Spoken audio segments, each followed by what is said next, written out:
in that House race? I don't think she switched parties to have a primary. I think there's going to be plenty of Democrats to choose from. So you don't think she'd end up running against Benedict? That's going to be her decision, knowing the reasons that she switched. I know that her desire all along has been to have conservative principles represented in Little Rock. Representative Benedict does that just fine. Did she approach you? Did you approach her? About switching? Yes. She approached me. What did you think when that happened?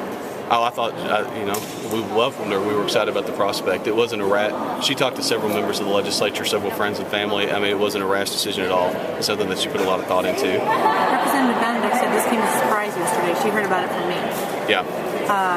Why not have a conversation with her? Is that an indication of? No, not at all. I think if you ask Representative Benedict, she'll tell you that her and Representative Colin Smith have been in very close contact and talking. I think maybe the logistics of what's happened today was a little bit quiet simply because of the need to the process involved with contacting constituents, people in the district, things like that.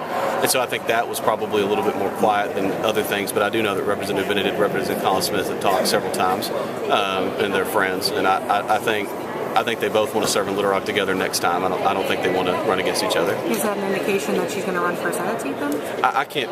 I think she's got plenty of options. And the district maps just got finalized and voted on not that long ago, and getting the data and the information needed to look at even who represents what is somewhat complicated because of the way that process happened. And so I think it's very early. Like I said, her district was divided up into multiple House districts, multiple Senate districts, and so I think she's going to have plenty of options on how, where, and who she wants to run against. Did she approach you before or after it was the tea leaves came? It was indicated that her district was going to be changed. Before. Before any reapportionment discussion came up? Yeah, absolutely. I mean, I think anybody, and y'all were all here during the session, I joked at our meeting a little bit ago that she had a more conservative voting record than me, and that's pretty accurate, actually. I think she was a very outspoken voice for the conservative principles that got her elected, and so I think this was a discussion that took place over time. It certainly wasn't a rash decision.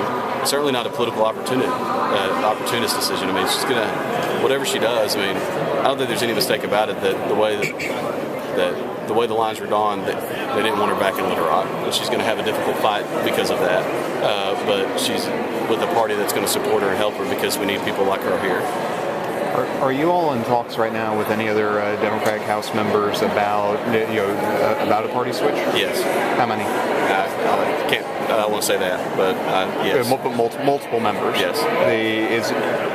Is it something that?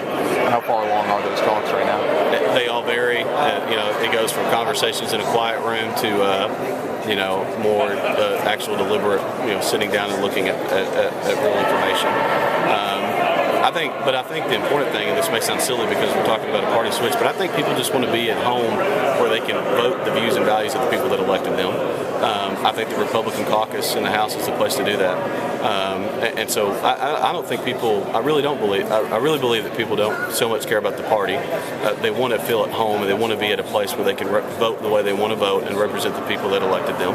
And as long as I think that's a Republican caucus, I'm going to make the pitch for anybody that's a conservative to join.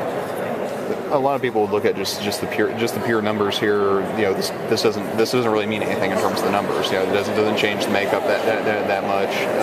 Is this just kind of a nice symbolic get for y'all? We needed 6. We now need 5. I mean, one at a time, right? It is largely. I think it is significant because it is a vote, and it's 1% of the House. But yeah, I think Representative Colin Smith speaks for a lot of people that feel the same way as she does. Thank you very much. Thank y'all.